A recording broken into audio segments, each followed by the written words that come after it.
jingle bell, jingle all the way. Ça y est, les fêtes de Noël sont lancées. C'est une période que j'adore. Du coup, on est très content de vous retrouver ce mercredi comme toutes les semaines pour partager avec vous quelques idées autour du calendrier de l'Avent.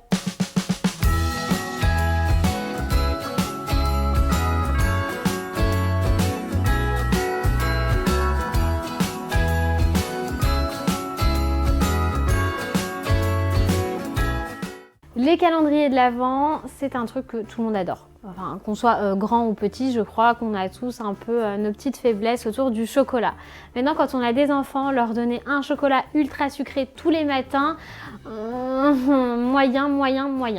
Du coup, avec Laure, on a réfléchi à des idées pour ne pas en fait faire de calendrier au chocolat tout simplement.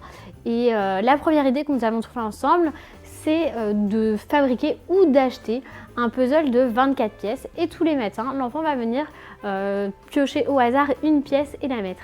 Dans l'idéal, un puzzle sur la thématique de Noël et comme ça venir à la fin former un joli motif de Noël. L'idée étant de ne pas en acheter des tout prêts, il en existe plein, ça c'est vraiment à voir. C'est si vous avez envie de faire des calendriers maison, c'est un petit peu l'idée. La première idée du puzzle, c'est d'aller sur une seule objet, de ne pas faire beaucoup de quantité. C'est vrai qu'on se rend compte, nous, avec déjà quelques années, pas 56 000, mais suffisamment pour dire en fait, ce qu'on a appris à chaque fois, c'est des petits trucs, c'est souvent déception. C'est décevant. Voilà, ouais. Et donc on préfère s'orienter sur quelque chose de maison où on sait qu'on peut trouver des choses qui font plaisir à nos enfants. Et le puzzle, si vos enfants sont manuels, je pense que ça peut leur faire plaisir de petit à petit découvrir l'image, parce que s'ils ne savent pas qu'est-ce que le motif, et bien leur faire la surprise du motif. Voilà, à la fin, ils ont le plaisir d'avoir un puzzle au complet, donc je pense que ça peut être une très chouette idée. Ma deuxième idée, et qui est pour moi ma préférée, c'est la lecture. Nous, on adore lire des livres avec les enfants. Alors si vous avez envie, si vous avez la folie, vous pouvez acheter 24 livres pour en offrir un par jour. Sinon, vous pouvez tout simplement trouver une histoire avec plein de pages que vous imprimez, et chaque jour, votre enfant a une page qu'il peut mettre dans une sorte de petit classeur, une petite pochette, et vous lisez l'histoire avec lui, et chaque soir, du coup, il a une nouvelle petite partie de l'histoire, la suite, et à la fin, à Noël, il découvre enfin la fin de l'histoire. Donc si vous avez des enfants qui aiment des lectures, ça peut être très sympa. Si 24 pages qui sont trop petits, c'est compliqué, vous pouvez mettre une histoire par semaine. Comme ça, au moins, c'est des petites histoires, c'est peut-être plus condensé. C'est à vous d'adapter en fonction de comment vous savez que vos enfants suivent les livres. Mais moi, je trouve que c'est vraiment quelque chose de sympa. Et puis, si c'est sur la thématique de Noël, au moins, les enfants, il y a encore un peu plus de magie. C'est l'occasion effectivement de partager avec son enfant, ses enfants, le conte de Noël qui vous aura marqué. Je suis plus sur soit un chapitre par soir, souvent il y a 24 chapitres de toute façon dans les histoires de Noël. Et puis c'est un moment hyper intense en fait, j'ai envie de dire, puisque souvent en fin d'année il fait nuit tôt, les enfants sont fatigués, excités, mais ce moment de retour au calme avec cette histoire de Noël, cette magie dans l'air, c'est quand même un petit moment précieux qu'on aime garder nous en tant que parents. Ma maman, depuis des années, fait elle-même ses calendriers de l'Avent. On a un petit exemple ici. Alors ce sont des calendriers de tissu dans lesquels il y a des petites pochettes comme ça. Sachez que les tissus sont vendus, en fait c'est déjà, il y a juste à découper et à coudre, c'est assez simple à faire. Vous en trouvez au marché Saint-Pierre, sur internet. Le marché Saint-Pierre, c'est un marché au tissu qui se trouve à Paris, qui est très connu.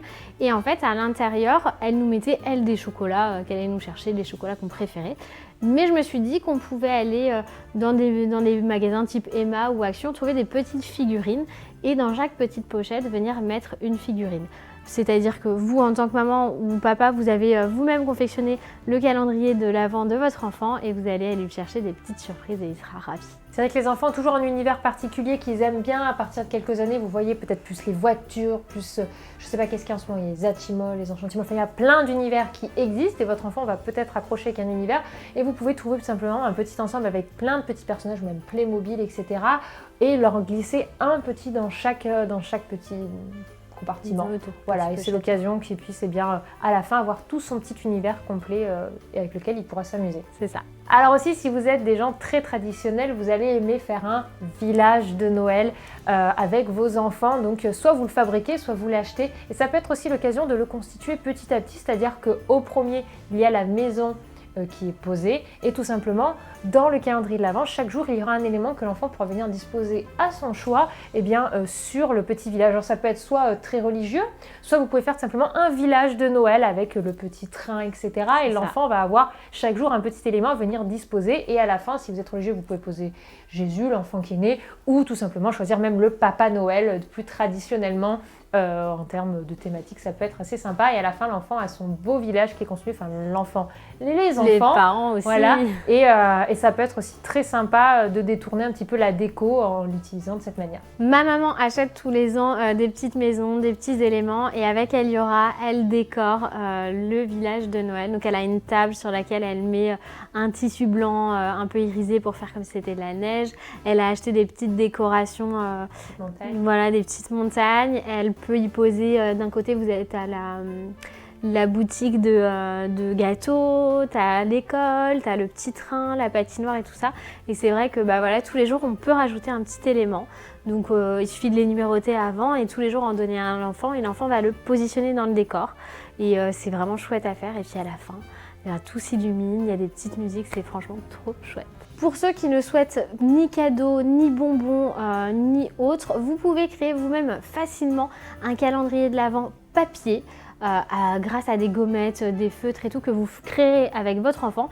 Il suffit de faire 24 cases tout simplement. Vous écrivez le mois, l'année et tous les matins ou tous les soirs, l'enfant va pouvoir venir coller dans la case une gommette, un morceau de scotch, y ajouter peut-être une date, un événement, quelque chose qui lui a plu, qui lui a fait plaisir. Et ainsi, ça permet à l'enfant d'avoir le décompte jusqu'au grand jour de Noël. C'est aussi montrer à l'enfant que même sans cadeau, on peut avoir le plaisir et l'attente de ce moment tant désiré. Oui, l'enfant peut coller une petite photo de la journée. Voilà, on peut mettre à côté un petit Polaroid par exemple et venir faire une photo et l'enfant va la coller sur le calendrier au jour qui coïncide en fait. On espère que cette vidéo vous a plu. Nous, on est des grandes fans de Noël, comme vous avez pu le constater avec Laure.